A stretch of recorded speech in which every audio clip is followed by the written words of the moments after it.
when you start to become fully aware of all of the energy that's happening in the background, and again, that just underlies everything in our life, you can start to see how you can change things in your physical life just Ooh, by first shifting your energy. okay. So energy before action. If you have a problem or a challenge in your life or a trend that just keeps coming back at you, or even if it's not a challenge, but you have spiritual urgency, or you have something that you feel like there's something more out there, instead of jumping right in, like you said, with our minds, trying to really just kind of push our way through it. If you can stop and address what's happening on the energetic level, Mhm. what will happen is that things will just naturally unfold in a way that doesn't take you as much effort. So, quantum physics is really starting to show us that our outer world is really a reflection of our inner world, right? And our inner world meaning energy. So, if you can stop and pause and do the inner work first, your outer world will start to align with that Ooh, energetic growth and expansion without you having to put in all of that effort. So, I love that. I had a friend, she was a healer and a coach. She's passed, she's on the other side, but she used to always say that, stop efforting, just stop. And in this last year, I mean, I appreciate what you shared. I really stepped back and started to do so much less than I ever have to really create that sense of alignment for myself. There's some issues, like you said, that repeated things that have been coming up, and to deal with a really frustrating and difficult experience when I think of that in my own life and have to step back and pause. Just what you said. I don't have to always take a year-long pause, but a lot of pausing. So I appreciate what you shared. Would you be willing to share how you've applied this in your own life with a personal example or story? oh, sure, sure. Something really big happened for me a couple months ago, actually.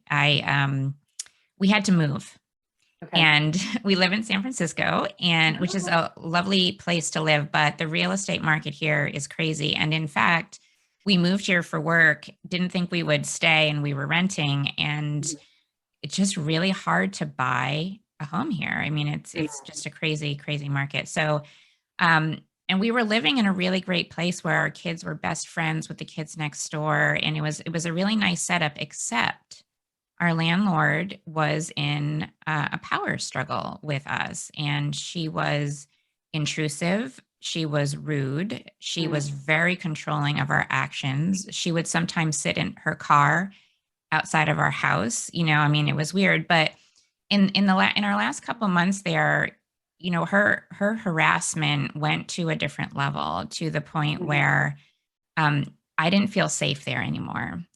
Okay. And nasty notes on our car in the garage. I would be working, she would be on the sidewalk outside my window just screaming at me, maniacally ringing the doorbell. On a couple of occasions, my son was in the garage and she was sitting in her car out on the street, and she would kind of follow him a little bit. Mm, And, you know, not feeling safe at home is a big trigger for me, right? So, anyway, we're working on repairing the relationship. What can we do? How do we keep our kids feeling emotionally safe? Like all of that sort of mhm, stuff with our minds. We went right at it with solutions, solutions, solutions, effort, effort, effort, right? And mhm. it just kept getting worse. And I actually had a day where I went back to bed after I dropped my kids off at school. I was in my pajamas and I was like, Kristin, you know better, energy first. And I spent probably 4 hours that morning working on why am I so triggered, right? And I Mm, worked on my first chakra. I was clearing out my energy field. I really worked on my grounding.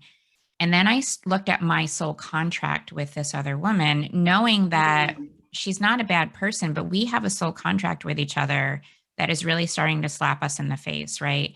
mhm. And I really pulled out all my training tools, cleared that soul contract, and then also realized that one of the trends in my life is to have angry old white women who can't be reasoned with, like coming into my life all the time and creating chaos, right? And so I was like, this is part of my soul lesson. So again, I did all that work, I dug into it, and when all was said and done, we found a single family house in the best neighborhood for kids in the Mm, city we got it under the asking price and without any competition, which Wow. I which again, in San Francisco, when a house like this goes up on the market, it's usually hundreds of thousands over, 19 different offers. And so for me, I really felt like by taking that time and doing the inner work first, my Mhm. outer world just snapped into place. And everything about this home that we live in now is perfect. It has every single thing on our wish list. So again, it's just an example of how, like, if you can just stop and pause for a minute and Mhm. don't do the I'm going to get through it, but sit back and allow Mm. it's crazy the things that can unfold.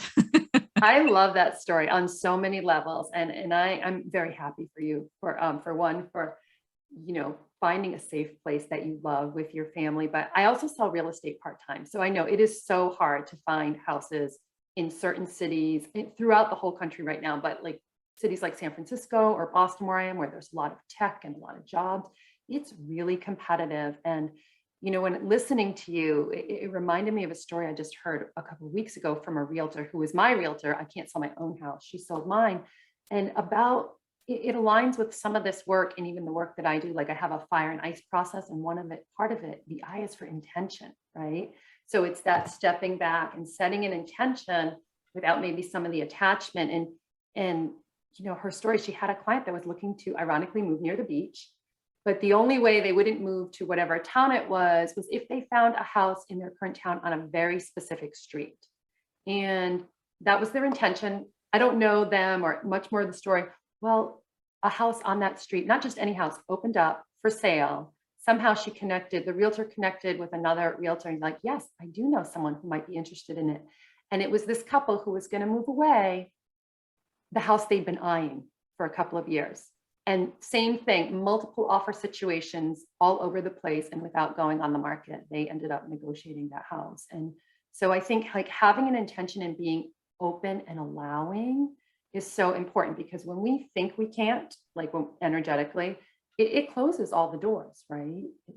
So I Yeah, love your I was story. just gonna say too, for me, the energy work after too was really important. And the energetically, I actually went back and thanked this woman, because if it hadn't been for her harassment in the physical world, we never would have ended up here. And you can kind of see how soul contracts play out, where if I was just with my mind and my heart and my emotions and my body, I would have just been like, I don't ever want to see this woman again. But then part of me was like, she was doing probably what I asked her to do on a spiritual level. Mm.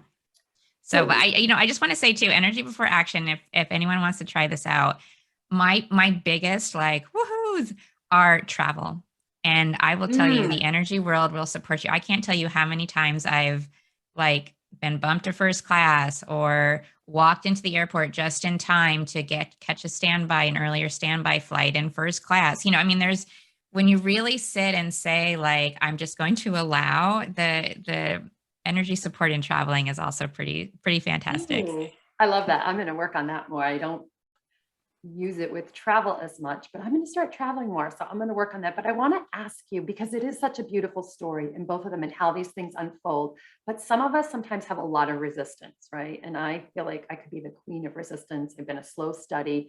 Um, when people are resisting this allowing and repeated actions and patterns come up in their life, like what can they do to overcome that, or shift the paradigm so that they're open? Do you have any suggestions? Or I do, and thank you so much for bringing this up. When we have persistent patterns in our life, whether it's a type of person or, oh, I always get hurt, I'm always the one left out, I'm always losing my things. When you Mhm. have this trend, I like to think of it as the universe like smacking you in the face over and over again, saying, you have a lesson here to learn. Why aren't you learning it? I'm going to keep Mhm. tossing this in your path until you can figure it out. And for me, I think the first thing is just bringing awareness to that is sometimes enough to loosen the grip on making progress to move through that. And if you can do it with a smile, like when I sort of recognized this trend of like unreasonable older ladies who like to scream at me, I just was like, oh my God, that's so funny. Like I actually took a minute and I said it out loud and it made me laugh a little bit. So, again, bringing awareness, seeing if you can be playful and curious about it. But again, I think then this is where you dive into energy and where there are limitless potential on where you can go.